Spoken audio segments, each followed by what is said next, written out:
بسم الله الرحمن الرحيم. الحمد لله رب العالمين بارئ الخلائق أجمعين. الحمد لأهله والصلاة على أهله.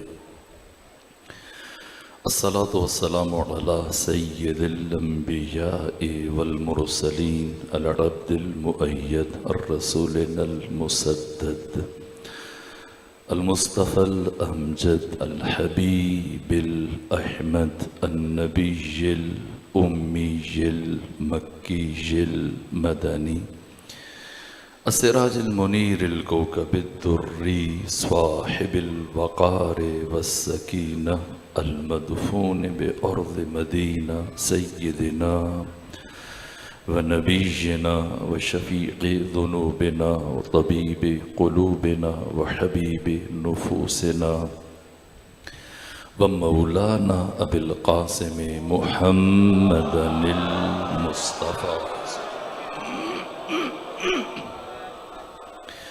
وأهل بيته الأطيبين الأطهرين الأنجبين المعصومين المظلومين ورحمة الله على أحبابهم وأصحابهم وشيرتهم ومحبيهم ومواليهم أجمعين ولعنة الله على أعدائهم ومنكري فضائلهم وغاصبي حقوقهم من جوم عداوتهم إلى الآن ومن الآن إلى قيام يوم الدين وبعد يوم الدين. أما بعد فقد قال حسين بن علي عليه آلاف التحية والثناء الناس عبيد الدنيا والدين لائق على ألسنتهم إذا محسوا بالبلاء قل الديانون. صلوات بھیجی خاندان فاطمہ پر.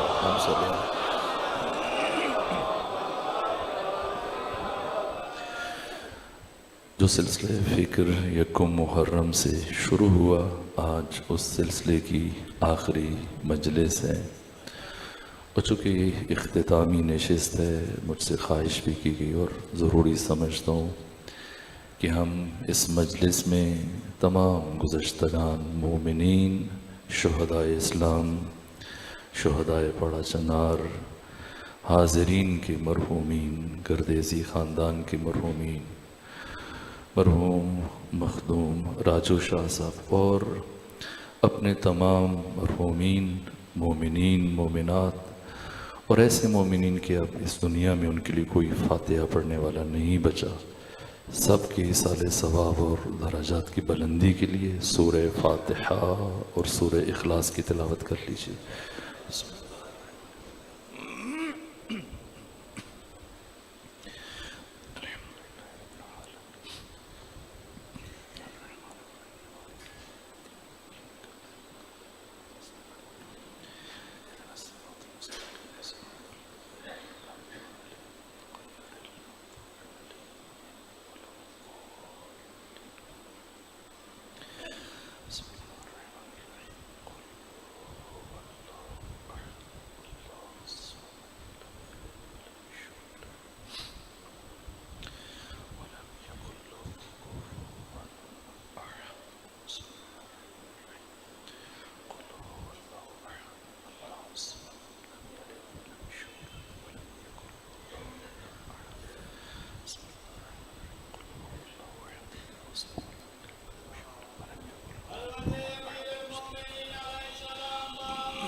تفسیر تاریخ کربلا یہ عنوان رہا اس عشر محرم کا.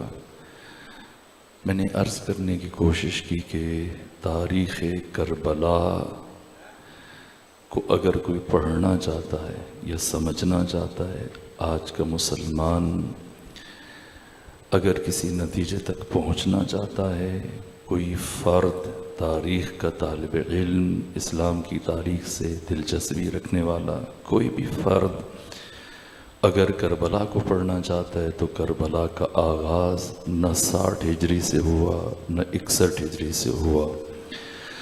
اب تک کی گفتگو کا نچوڑ یہی ہے کہ کربلا کا آغاز 11 ہجری سے ہوا، جب حق کو اپنے مسیر سے ہٹا دیا گیا، اور پھر صرف 3 سال گزرنے کے بعد بنو امیہ کا شجرہ خبیثہ اسلام کے صحن میں اور اسلام کے گلستان میں شامل ہوا۔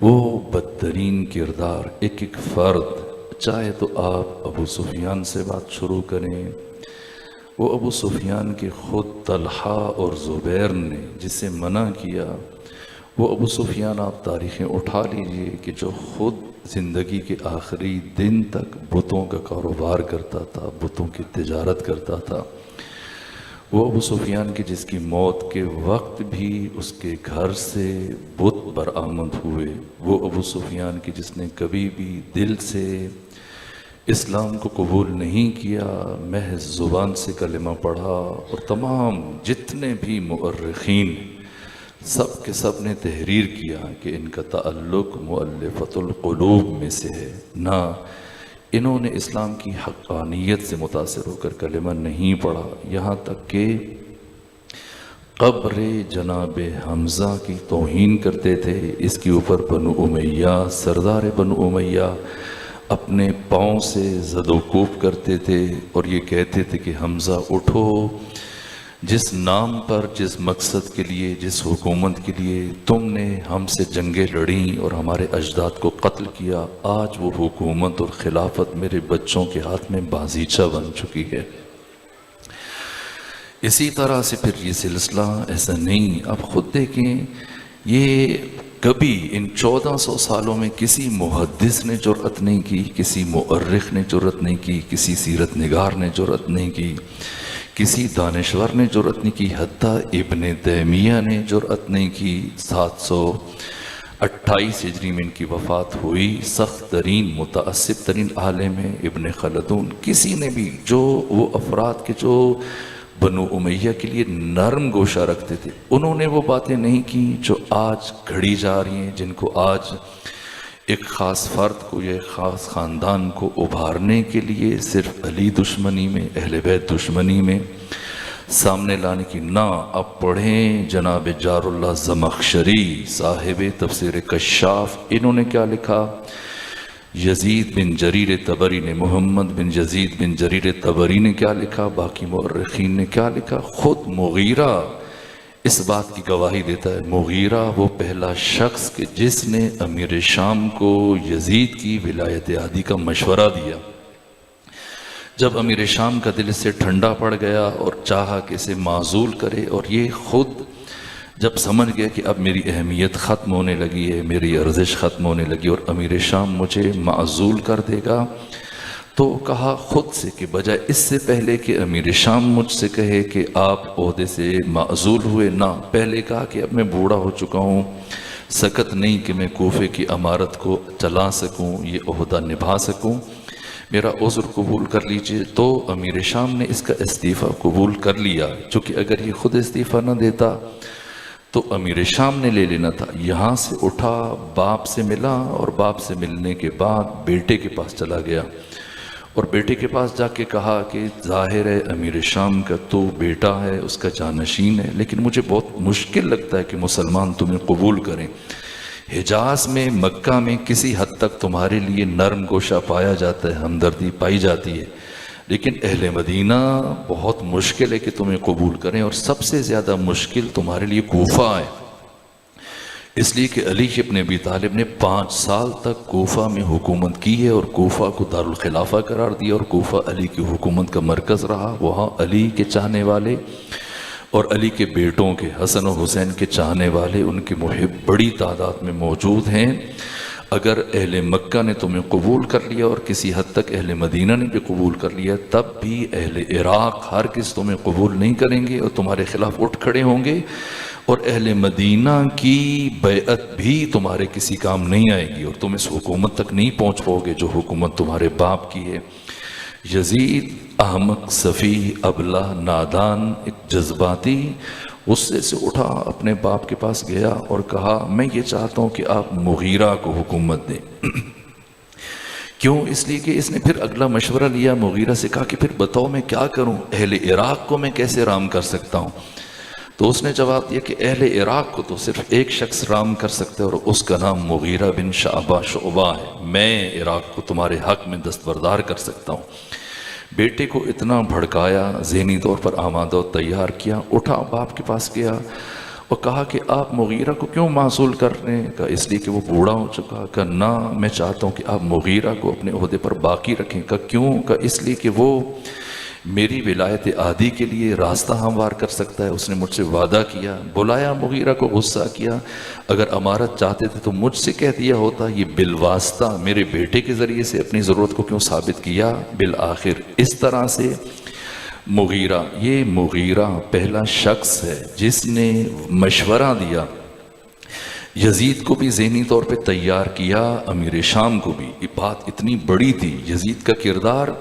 امیر شام اکثر یزید سے کہتا تھا کہ جو تو دن کے اجالے میں کرتا ہے میں تمہیں اس سے روکتا نہیں ہوں کہ تو نہ کر، میں چاہتا ہوں کہ جو کام تم دن کے اجالے میں انجام دیتے ہو انہیں رات کی تاریکی میں انجام دینا شروع کر دو۔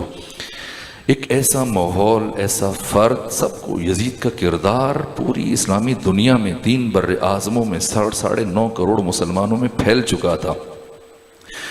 یہ مغیرہ جس نے مشورہ دیا خود یزید کو اور جس نے یزید کی ولایت عہدی کے لیے ذہنیتوں کو تیار کیا، یہ خود روایت کرتا ہے۔ اسے صاحب تفسیر کشاف جناب جار اللہ زمخشری نے اور سیرت نگاروں نے ربیع الابرار میں، باقی کتابوں میں، طبری وغیرہ میں یہ بات موجود ہے۔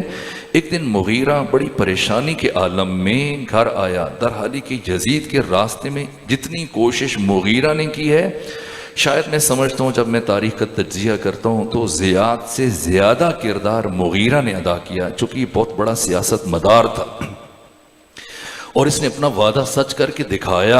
امیر شام کے لیے کہا کہ کس طرح سے تم اہل عراق کو، یہ تو بڑے خشن ہیں، بڑے چموش ہیں، سخت گیر ہیں، کس طرح سے ان کو رام کرو گے، کیسے تیار کرو گے؟ کہا وہ میرا کام ہے۔ پھر اس نے 40 سرداروں کو خریدا۔ میں نے ایک مثال دے رہا ہوں، باقی جو اس نے کام کی اس کے لیے بڑا وقت چاہیے۔ ابھی ایک جوان مجھ سے خواہش کر رہے تھے کہ وہ 12 جرنیل جن کا کربلا میں انتخاب کیا گیا روز عاشور کے لیے، ان سے متعلق جو حقائق اب بیان کرنا چاہ رہے تھے وہ مفصل تجزیہ، اس کے لیے وقت نہیں بچا۔ خود میں جو مغیرہ کی بات آپ کے سامنے عرض کرنا چاہ رہا ہوں، اس نے 40 سرداروں کو خریدا، تیار کیا اور پھر انہیں اپنے بیٹے عروہ کے ہاتھ شام میں بھیجا، معاویہ کے پاس، امیر شام کے پاس، اور اس کو یہ مشورہ دے رکھا تھا کہ یہ تمہاری تقریر کے درمیان اٹھ کر کھڑے ہو جائیں گے اور تم سے مطالبہ کریں گے کہ ہمیں ہمارے حال پر نہ چھوڑو، اور یزید کو اس امت کا امیر معین کر دو، خلیفہ معین کر دو۔ اسی طرح سے وہ 40 افراد اس کی تقریر کے بیچ میں شام میں مسجد جامع اموی میں اٹھ کر کھڑے ہوئے، کہا اچھا بیٹھ جاؤ، میں دیکھتا ہوں، میں کوشش کرتا ہوں۔ بعد میں کھانا کھاتے ہوئے عروہ سے پوچھا کہ تمہارے باپ مغیرہ نے اہل عراق کو، ان سرداروں کو کتنے میں خریدا؟ کا 30,000 درہم میں خریدا۔ کا تعجب ہے، کوفی بہت سستا بکتا ہے، میں نے اہل مدینہ کے ایک ایک فرد کو خریدنے کے لیے منذر بن زبیر کو، عبداللہ بن زبیر کو، ان افراد کو خریدنے کے لیے ایک فرد پر 1 لاکھ درہم خرچ کیا ہے۔ یہ مغیرہ جس کا بہت بڑا کردار ہے، یزید کی حکومت کے قائم ہونے میں جن افراد نے کردار ادا کیا ہے، سحاق بن قیس ہے، عمرو بن حجاج ہے، شبس بن ربعی ہے، عمرو بن عاص، باقی افراد ہیں، سب سے زیادہ کردار جو میں سمجھا ہوں وہ خود مغیرہ کا ہے۔ یہ مغیرہ جو اور بہت سارے جرائم میں امیر شام کے ساتھ شامل تھا، ایک دن یہی مغیرہ رات بہت دیر سے جب اپنے گھر لوٹا تو پریشان تھا۔ بیٹے نے، اس کے گھر والوں نے کھانا پیش کیا تو کہا نہیں اٹھا دو، کھانا نہیں کھانا، بھوک نہیں ہے۔ بیٹے نے پوچھا کیا بات ہے؟ میں نے آپ کو اتنا افسردہ، اتنا مغموم، رنجور، حزین، دکھی اس سے پہلے کبھی نہیں دیکھا۔ کہا آج میں نے امیر شام سے وہ بات سنی ہے جسے سن کر میں ہل کر رہ گیا. یہ بات بڑے بڑے مورخین نے تحریر کی ہے. آپ سند کے اعتبار سے جا کر دیکھ لیں, کوئی تاریخ اٹھا لیجئے, تاریخ فرشتہ اٹھا لیجئے, اردو زبان میں جو تاریخیں مرتب ہوئی ان میں بھی یہ روایت موجود ہے. کہا کہ آج میں نے وہ بات سنی جس سے میں ہل کر رہ گیا. بیٹے نے استفسار کیا, کیا بات دیکھی ہے, کیا سنا ہے؟ کہا امیر شام کے ساتھ آج میں بیٹھا تھا تو میں نے ایسے بات کی. کہا کہ علی بھی دنیا سے رخصت ہو گئے, انہیں بھی قتل کر دیا گیا. بنو ہاشم کے بڑے بڑے جوانوں کو اور مولا متقیان کے بڑے برجستہ ترین اصحاب کو آپ نے قتل کر دیا, ان کے ساتھیوں کو, ان کے محبوں کو, حتیٰ کہ حسن مجتبیٰ کو بھی آپ نے راستے سے ہٹا دیا. اب وہ بنو ہاشم کی قوت بھی پہلے جیسی نہیں رہی اور علی کا اس طرح سے اب کوئی نام لینے والا بھی نہیں بچا. ہر طرف, ہر شہر میں, ہر قریے میں, ہر بستی میں علی پر ہر جمعہ کی نماز میں لعن طعن ہوتا ہے, خطبے میں گالیاں دی جاتی ہیں, کوئی روک ٹوک نہیں ہے. اب آپ کے لیے کوئی پریشانی نہیں ہے تو آپ اب بنو ہاشم کی دشمنی سے ہاتھ اٹھا لیں. جس کے جواب میں یہ مغیرہ روایت کر رہا ہے, جس کے جواب میں امیر شام نے کہا کہ سنو, عبداللہ بن عثمان بن عامر جنہیں دنیا ابو بکر کہتی ہے, انہوں نے 2-2.5 سال حکومت کی, 2.25 سال حکومت کی, پھر ان کی وفات ہو گئی. اب کوئی ان کا نام بھی نہیں لیتا. اس کے بعد عمر ابن خطاب نے 10 سال 10.5 سال حکومت کی, اب کوئی ان کا نام نہیں لیتا. پھر ہمارے خاندان سے جناب عثمان بن عفان نے 12.5 سال حکومت کی, لوگ ان کا نام نہیں لیتے. لیکن جب میں 5 وقت میں آذان میں محمد مصطفیٰ کا نام سنتا ہوں میرا خون کھول جاتا ہے, برداشت نہیں ہوتا. یہ کفر جو ان کے سینوں میں چھپا ہوا تھا, اس لیے اہل بیت نے انتظار کیا. یہ انتظار بڑا مشکل تھا جو علی سے شروع ہوا اور آ کر امام حسین پر رکا. صلح امام حسن مجتبیٰ کا بھی فلسفہ یہی ہے, حکمت یہی ہے کہ پوری طرح سے وہ مرحلہ آ جائے. ہم تو دیکھ رہے ہیں کہ بنو امیہ کا عقیدہ کیا ہے, ان کی فکر کیا ہے, ان کی جہان بینی کیا ہے, ان کی سوچ کیا ہے, ان کا نظریہ کیا ہے, ان کی آئیڈیالوجی کیا ہے, ان کا طرز تفکر کیا ہے, لیکن لوگ نہیں جانتے. اہل بیت یہ چاہ رہے تھے, ائمہ معصومین یہ چاہ رہے تھے کہ جو کفر یہ مخفی طور پر ظاہر کرتے ہیں اور اپنی نجی محافل میں اور اپنے گھروں کے اندر یہ کفر ازبام ہو جائے, عیاں ہو جائے, آشکار ہو جائے, ان کی زبانوں سے جاری ہو جائے. اور ایسا ہی ہوا. یہ حکمت عملی تھی معصومین علیہ السلام کی کہ یزید اپنی کامیابی کا جشن منا رہا تھا, خوش تھا, لیکن یہاں سے بنو امیہ کے ناپاک چہرے سے پردہ پہلی مرتبہ اس طرح سے ہٹا جب اس نے کہا کہ لعبت بنو ہاشم بالملک فلا خبر جاء ولا وحی نزل. یہ کردار جو یزید کا آشکار ہوا ہے, یہ کردار تسلسل سے چلا آ رہا ہے. ایسا نہیں کہ اس نے آ کے کوئی نیا کام کیا. جس گھر میں دیکھیں آپ اگر نماز پڑھتے ہیں, سامنے تسبیح رکھتے ہیں, سجدگاہ رکھتے ہیں, آپ کا بچہ تسبیح سے کھیلے گا, سجدگاہ سے کھیلے گا, سجدگاہ اور تسبیح سے کھیلتے کھیلتے نمازی بن جائے گا.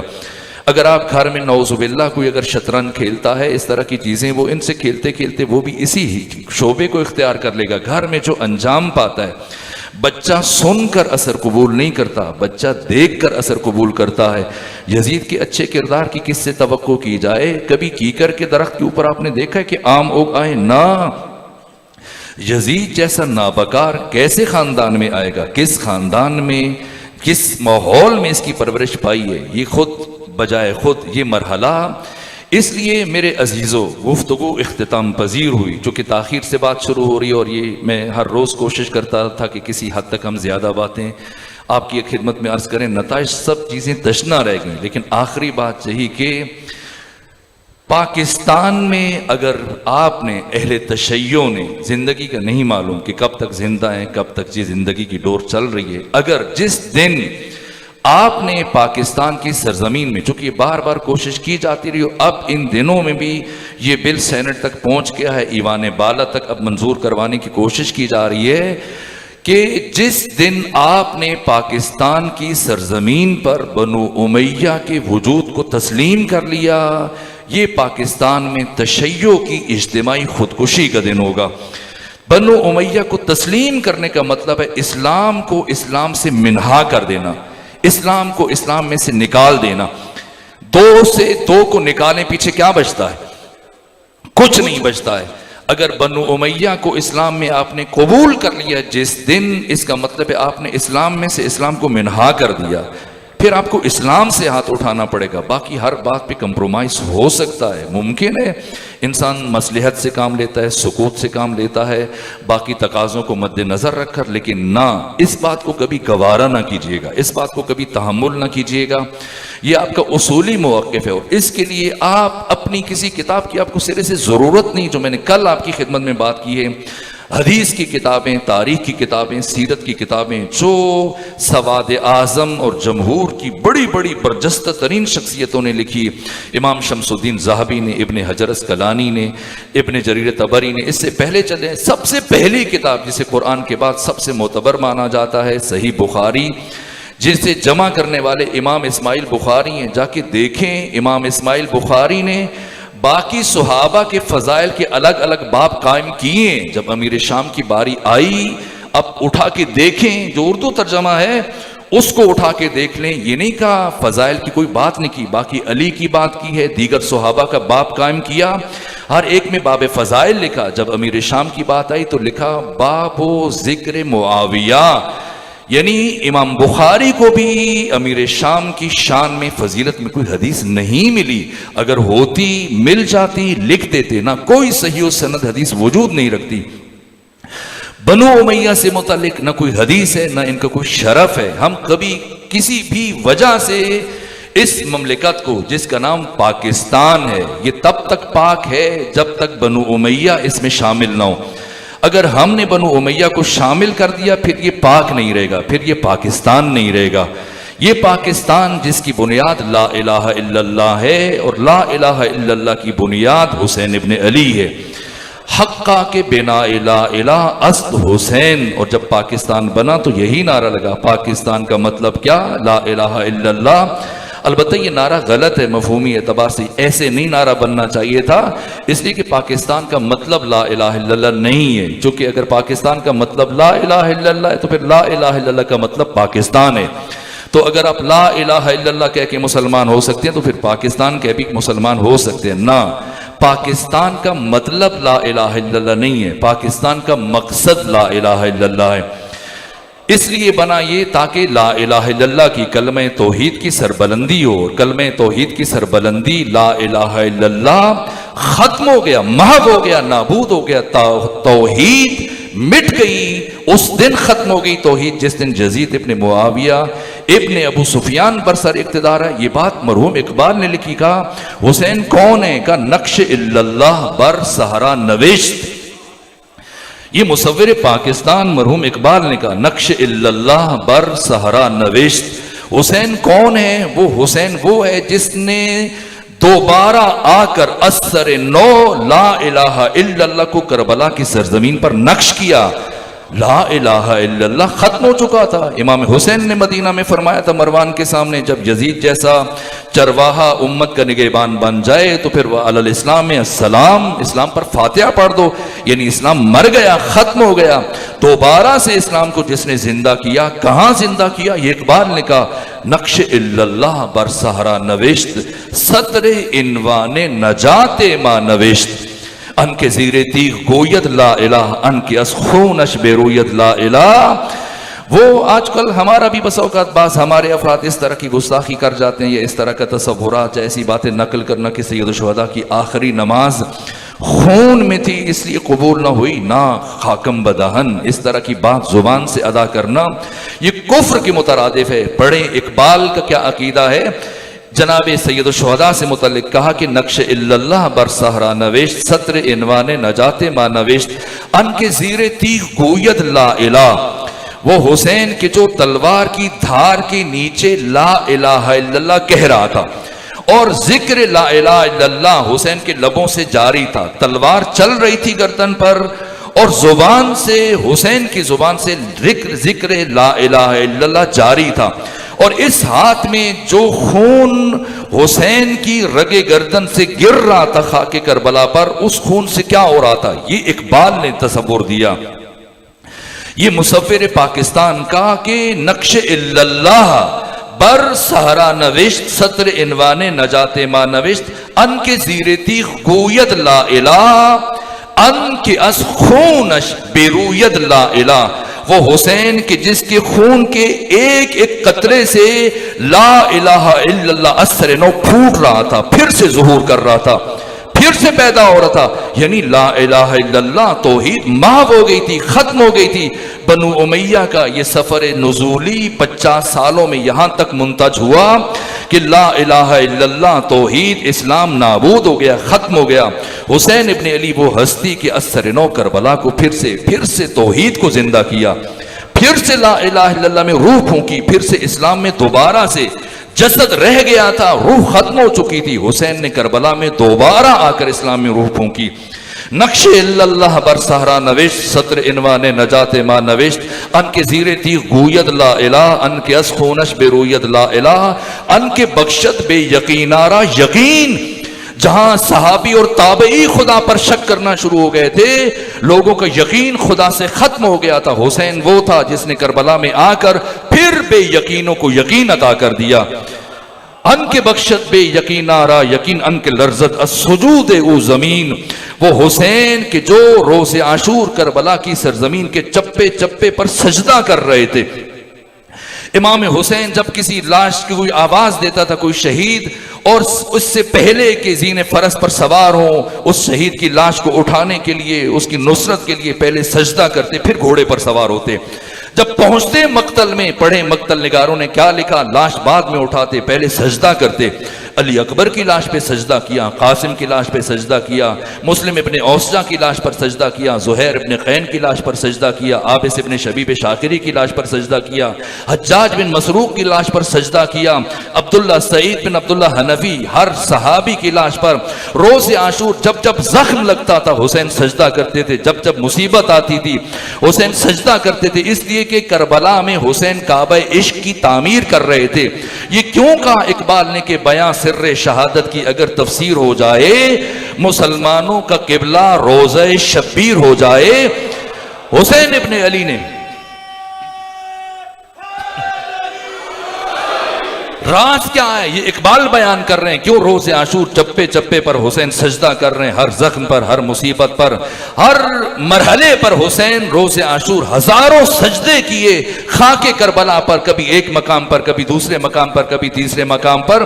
بقول مرحوم اقبال حسین کربلا میں کعبہ عشق تعمیر کر رہے ہیں تاکہ قیامت تک میرا عاشق، میرا محب، میرا چاہنے والا عزادار مومن جہاں سے بھی اٹھے، دنیا کے جس گوشے سے کربلا میں آئے، جہاں سے جی چاہے مٹی کو اٹھا لے، جا کے اپنے لیے سجدگاہ بنا لے۔ یہ حسین نے کعبہ عشق تعمیر کیا۔ آئے میرے عزیزو، وقت ختم ہو رہے، آخری مجلس ہے، میں شرمندہ ہوں، یہ حقائق تشنا رہ گئے، ناگفتہ رہ گئے، ناتمام رہ گئے، لیکن طالب علم ہوں، اشارے کر سکتا ہوں، آپ خود پڑھیں۔ زندگی رہی، پروردگار نے پھر توفیق دی، کبھی اگر موقع ملا آپ بامعرفت مومنین کے شہر میں، شہر علم میں، شہر عرفان، شہر ملتان، عاشقان ولایت کا شہر، عاشقان خاندان رسالت کا شہر، توفیق ہوئی تو جہاں بات چھٹی ہے، جو دیگر پہلو ہیں، یہ تو تمہید ہے، پھر عرض کریں گے، لیکن آئیں سلام پیش کریں بارگاہ سید الشہداء میں، سلام پیش کریں اس معظمہ کو جس نے بنو امیہ کے درندوں کے ان جبڑوں کے اندر سے اسلام کو اس طرح سے بچا کر ہم تک پہنچایا ہے، جس نے کربلا کو بچا تک ہم تک پہنچایا، جس نے عاشورہ کو بچا کر ہم تک پہنچایا۔ کربلا کی شیر دل خاتون عقیلہ بنی ہاشم زینب کبریٰ سلام اللہ علیہا کیا کس طرح سے کربلا کا تعارف پیش کیا۔ 50 سال کی بنو امیہ کی نجاست اور جواب میں جس طرح سے مرحوم اقبال نے کہا کہ حدیث عشق دو بابست کربلا و دمشق کا، حدیث عشق یا کہیں کتاب عشق یا کہیں نصاب عشق، کتاب عشق کے کل 2 باب ہیں اس کائنات میں، ایک کا نام کربلا ہے، ایک کا نام شام ہے۔ ایک کو حسین ابن علی نے لکھا، دوسرے باب کو ثانی زہرا سلام اللہ علیہ نے لکھا۔ کربلا میں جہاں حسین ابن علی کا کام ختم ہوا، ثانی زہرا کا کام یہاں سے شروع ہوا، اور کربلا کی پیغامبر، کربلا کی مفسر، جتنا بڑا پیغام ہے کربلا کا اتنا بڑا پیغامبر، ایک علی زین العابدین، دوسری جناب ثانی زہرا، عقیلہ بنی ہاشم سیدہ زینب سلام اللہ علیہا۔ میرے عزیزو، اصلاً کسی کی توان جو میں نے کل بات شروع کی تھی اور ادھوری رہ گئی تھی، اس مرحلے پر عبیداللہ ابن زیاد ابن مرجانہ کے سامنے یہ سوچ رہا تھا، چونکہ یہ چاہتے تھے کہ اہل بیت اللہ کا انکار اپنی زبان سے کریں. یہ تاکید یزید نے عبیداللہ ابن زیاد سے کی تھی کہ جتنا ظلم کر سکتا ہے کر، ورنہ حسین سے، امام حسین نے بیعت نہیں کی، ساتھ کیوں نے بیعت نہیں کی، قتل کر دیں، شہید کر دیں، بات ختم ہو جائے. بیویوں کو کیوں اسیر کیا ہے، انہیں کیوں قیدی بنایا ہے، ان کے سروں سے چادریں کیوں چھینی ہیں، ان کو تکلیفیں کیوں دی ہیں، ان کو اذیتیں کیوں دی ہیں، ان کو درباروں میں کیوں لے کے آئے، ان کو بازاروں میں کیوں لے کے آئے؟ اس لیے کہ یزید چاہتا تھا کہ وہ عبیداللہ ابن زیاد یہ سب جب ان بیویوں کو اتنی اذیتیں دی جائیں، اتنی تکلیفیں دی جائیں، یہ بچے خود شکوہ کرنا شروع کر دیں، شکایت کرنا شروع کر دیں، ہمارے مردوں نے غلط کیا ہے، ہم ایسا نہیں چاہ رہے تھے. اور جیسے ہی آپ دیکھیں چھوٹی چھوٹی تکلیف آتی ہے، انسان اللہ کا انکار کرنا شروع کر دیتا ہے، توحید کا انکار کرنا شروع کر دیتا ہے، اللہ کی عدالت پر زبان کھولنا شروع کر دیتا ہے، حق تعالیٰ کی عدالت سے متعلق گفتگو کرتا ہے، شکوے کرتا ہے، یہ خدا نے میرے ساتھ اچھا نہیں کیا، میرے ساتھ بڑا ظلم ہو گیا، میرے ساتھ بڑی زیادتی ہو گئی ہے. شکوے شکایتیں، چھوٹی سی تکلیف. ام المصائب ثانی زہرا، ساری کائنات ایک مصیبت کو برداشت نہ کر سکے، ثانی زہرا نے ساری مصیبتوں کو برداشت کیا. اور برداشت کرنے کے بعد جب رسن بستہ یہ بی بی پہنچی پہلی مرتبہ کوفہ میں، عبیداللہ ابن زیاد کے سامنے دشمن تھا، بہت چرب زبان تھا، شاطر تھا، عیار، چالاک. اس نے پہلے سے سوچ کے رکھا تھا کہ جب علی کی بیٹی میرے سامنے آئے گی تو میں یہ بات پوچھوں گا، میں یہ پوچھوں گا کہ تو نے کربلا میں کیا دیکھا، اور اتنا ظلم پہلے ڈھا دوں گا، اتنی زیادتیاں کر دوں گا کہ جس کے بعد وہ شکوہ کریں گی، شکایت کریں گی. لیکن اللہ رے معرفت ثانی زہرا سلام اللہ علیہا، جیسے ہی اس نے کہا کہ اے علی کی بیٹی بتا تو نے کربلا میں اپنے اللہ کو کیسا پایا، کربلا میں اپنے اللہ کو تو نے کیسا دیکھا. انتظار میں تھا، پہلے سے اس نے طے کر رکھا تھا یہاں بی بی خدا کا انکار کریں گی، نبیوں کا انکار کریں گی، اسلام کا انکار کریں گی، اللہ کی عدالت کے نفی کریں گی، شکوے کریں گی، شکایتیں کریں گی. لیکن جیسے ہی اس بدبخت نے پوچھا علی کی بیٹی بتا تو نے کربلا میں اپنے اللہ کو کیسا پایا، ایک مرتبہ لبہائے زینبی میں جنبش پیدا ہوئی، فرمایا ما رأیت الا جمیلا، میں نے کربلا میں صرف اور صرف جمال خدا کا ظہور دیکھا ہے. یہ اتنا بڑا جملہ تھا کہ وقت کا امام نائب حسین ولی خدا خلیفۃ اللہ فی الارضین امام علی زین العابدین آپ کے لبہائے مبارک میں جنبش پیدا ہوئی اور سند جاری فرمائی. دربار کوفہ میں، دربار ابن زیاد میں جیسی جملہ سنا، فرمایا ان عمتی زینب عالمۃ غیر معلمہ. زمانے کا امام علی زین العابدین گواہی دیتا ہے کہ ساری کائنات میں سوائے اللہ کے کوئی بھی میری پھوپھی زینب کا استاد نہیں ہے. یہ شاگرد پروردگار، جس کا معلم، جس کا مرشد صرف اور صرف اللہ ہے، ثانی زہرا بتا رہی ہے کہ کربلا کیوں ابدی ہے، کیوں سرمدی ہے. یہ کربلا کیا ہے، یہ عاشورہ کیا ہے میرے عزیزوں. جن دو جنگوں میں، پہلی جنگ عظیم، دوسری جنگ عظیم، صرف ان دو جنگوں میں 10 کروڑ سے زیادہ افراد لقمہ اجل بن گئے. آج کسی کا ذکر نہیں کیا جاتا. فرانس کے، الجزائر کے دیکھیں، ایک دن میں 16 لاکھ افراد قتل ہو گئے، ان ملکوں میں کوئی ان کا نام نہیں لیتا. یہ 72 کون ہیں؟ کیوں ان کا ذکر ابدی بن گیا، کیوں ان کا ذکر سرمدی بن گیا؟ یہ حسین کون ہے، راز کیا ہے؟ اس راز کو سمجھنا ہے. کاش کی فرصت ہوتی اور یہاں پر رک کر میں کچھ جملے عرض کرتا. سمجھنا ہے یہ اشک جو آپ کی آنکھوں سے گر رہا ہے، جب یہ اشک آنکھ سے باہر نکل جائے اس کی کوئی ارزش نہیں رہتی، کوئی اہمیت نہیں رہتی. دنیا کی حقیر ترین شے یہ آنسو، لیکن یہی آنسو جب امام حسین کے ساتھ منسوب ہو جاتا ہے اس کی کم از کم قیمت جنت بن جاتی ہے. سوچئے، آخر ختمی مرتبت فرما رہے ہیں، آئمہ فرما رہے ہیں مم بکا او ابکا او تباکا وجبت لہ الجنہ. جو روئے، جو رلائے، جو رونے کی کوشش کرے، جو دوسروں کے لیے رونے کا انتظام کرے، اللہ اس پر جنت کو واجب کر دیتا ہے. پھر یہ حسین کون ہے؟ یہ خاک، یہ مٹی جس کی ارزش نہیں ہے، جسے آپ رون کر چلتے رہتے ہیں، گھروں میں چلے جاتے ہیں. یہ مٹی کسی نبی کی بھی ہو اٹھا کر کھانا حرام ہے. پھر خود سوچیں یہ حسین کون ہے جس کی قبر کی مٹی کو اللہ نے شفا قرار دیا ہے. یہ حسین کون ہے؟ ذات حسین بجائے خود، امام حسین کی قبر بجائے خود. اگر کوئی امام حسین کی زری تک پہنچتا ہے، زائر دنیا کے کسی گوشے سے اٹھ کے چلا جائے، جا کر جیسی امام حسین کی زری میں ہاتھ رکھتا ہے، کامل الزیارات میں سید ابن طاؤس نے فرمایا خدا اس سے خطاب کرتا ہے یا عبدی استانف عملک، اے میرے بندے جا نئے سرے سے اپنی زندگی کا آغاز کر. قد صرت اليوم كيوم ولدتك امك، آج تو ویسے بن گیا جیسے اپنی ماں کی شکم سے دنیا میں آیا تھا. کتنا پاک ہے حسین، کتنا طاہر ہے حسین، کتنا طیب ہے حسین کہ جس کی زری کو چھونے کے بعد انسان اس طرح سے گناہوں سے پاک ہو جاتا ہے گویا اس نے کوئی گناہ کیا ہی نہیں. یہ حسین کون ہے؟ یہ حسین جس نے اس کائنات میں کعبہ عشق تعمیر کیا ہے. کسی بھی عمل کی اگر آپ اس کا اثر دیکھنا چاہتے ہیں، اس کی شدت و ذوف دیکھنا چاہتے ہیں، اگرچہ کہ آپ کی آنکھوں میں اشک ہیں، لیکن رک کر ایک جملہ عرض کروں، آپ نے اپنی زندگی میں مشاہدہ کیا ہوگا کبھی آپ کسی نامناسب جگہ پر بیٹھے ہیں، ناشائستہ جگہ پر بیٹھے ہیں، کسی بری جگہ پر، مثلا کسی سینمے میں بیٹھے ہیں، اس کے باوجود کہ آپ بری جگہ پہ بیٹھے ہیں، برے لوگوں کے بیچ میں بیٹھے ہیں، اس کے باوجود آپ کے ذہن میں ایک اچھا خیال آ جاتا ہے، ایک اچھا خیال اور اچھا احساس آ جاتا ہے. اور کبھی آپ اچھی جگہ پر بیٹھے ہیں، مسجد میں بیٹھے ہیں، عبادت گاہ پر بیٹھے ہیں، جائے نماز پر بیٹھے ہیں، لیکن آپ کے ذہن میں اچانک سے برا خیال آ جاتا ہے. کبھی اس کی وجہ سوچئے گا، اس کی وجہ کیا ہے، اس کی حکمت کیا ہے؟ اچھی جگہ پر بیٹھ کر برا خیال کیوں آتا ہے؟ بری جگہ پر بیٹھ کر اچھا خیال کیوں آتا ہے؟ اس لیے کہ انسان پر محیط کا اثر ہوتا ہے. اگر آپ رات کو جاگ رہے ہیں آخری پہر میں یا سو رہے ہیں تو آپ خواب کی شکل میں کوئی اچھا خواب دیکھنا شروع کر دیں گے. اگر آپ جاگ رہے ہیں خوبصورت احساسات آپ کے ذہن میں فطور کرنا شروع کر دیں گے. کیوں؟ وجہ کیا ہے؟ کبھی ایسا ہوتا ہے کہ انسان جائے نماز پہ بیٹھے برا خیال کیوں؟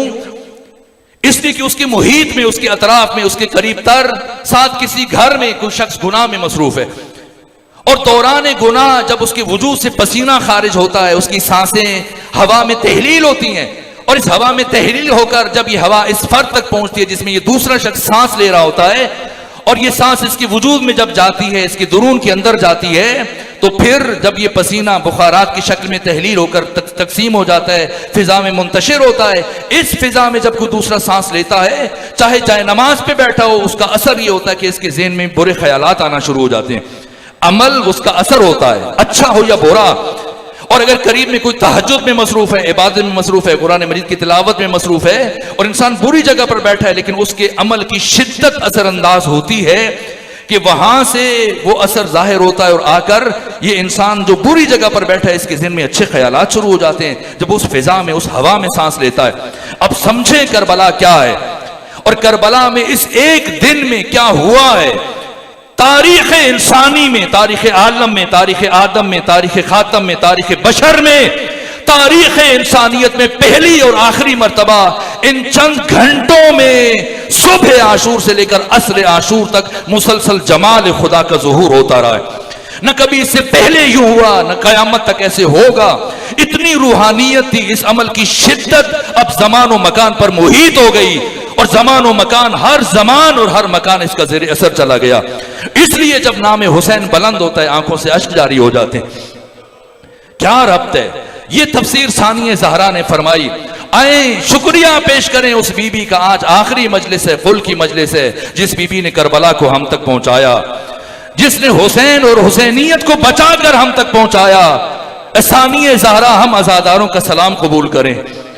میرے عزیزو، وہ بی بی جو 5 برس کی عمر میں اپنے بابا کی موجودگی میں اپنی ماں کی میت پر آتے ہوئے شرم محسوس کر رہی ہو، خود سوچئے گا.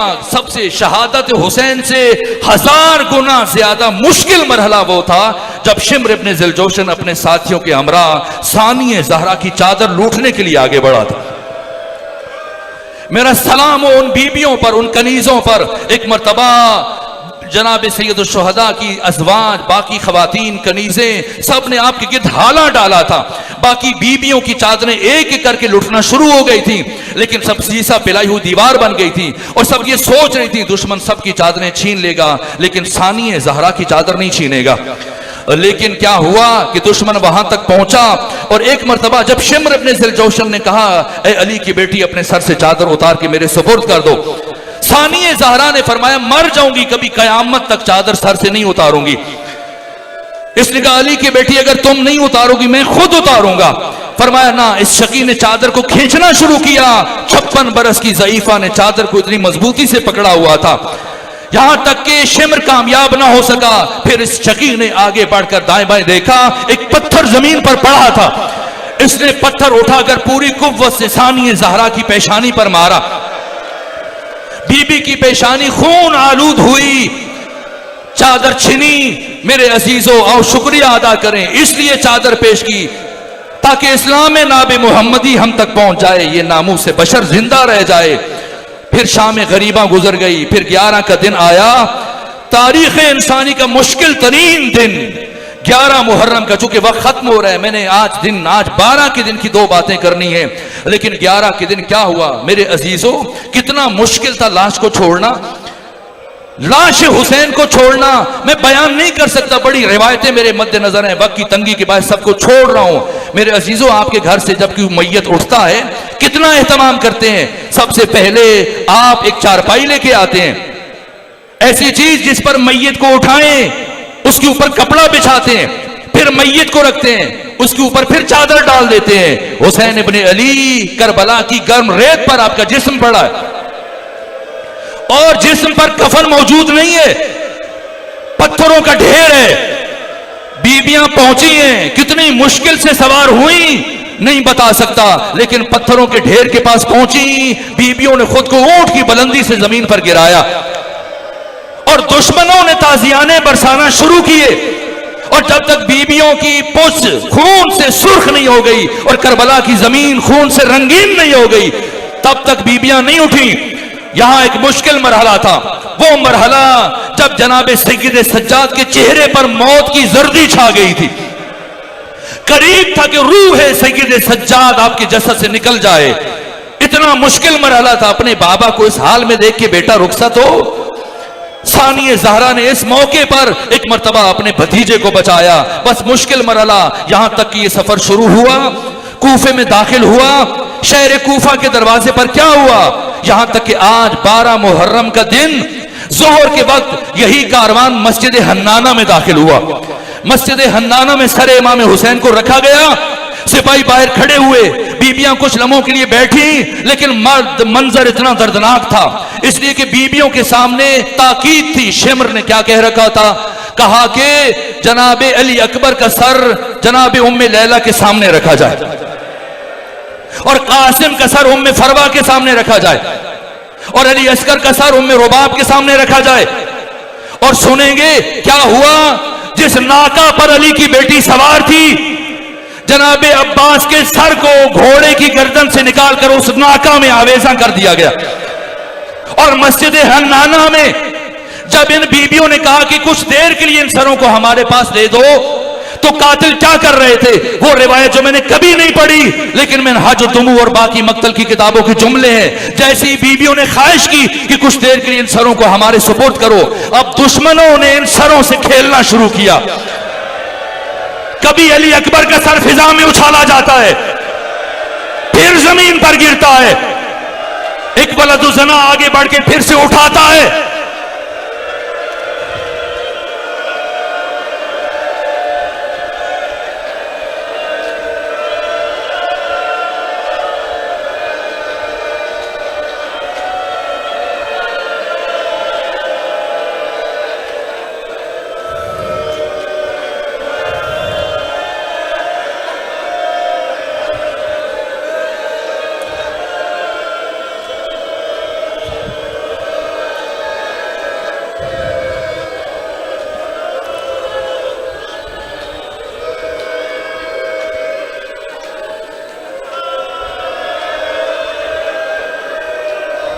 الا لعنت اللہ علی القوم الظالمین وسيعلم الذین ظلموا ای منقلب ینقلبون. پروردگار ہماری عبادت کو اپنی بارگاہ میں قبول فرما. پروردگار اس عبادت کے لیے اجر عظیم قرار دے. پروردگار پہلے دن سے آج تک یہ عزادار جو ہر روز اس دربار میں آتے رہے, مجالس عزا میں شرکت کرتے رہے, ثانی زہرا کے صدقے میں ان عزاداروں کی عبادت کو اپنی بارگاہ میں قبول فرما. پروردگار بانیان مجلس کے رزق و جان و مال و اولاد میں وسعت و برکت عطا فرما. پروردگار ہم سب کو معرفت سید الشہداء اور کربلا اور عاشورہ کی معرفت نصیب فرما. پروردگار بحق حسین ابن علی ہمارے گناہوں سے درگزر فرما. ہمارے والدین کے گناہوں کو معاف فرما۔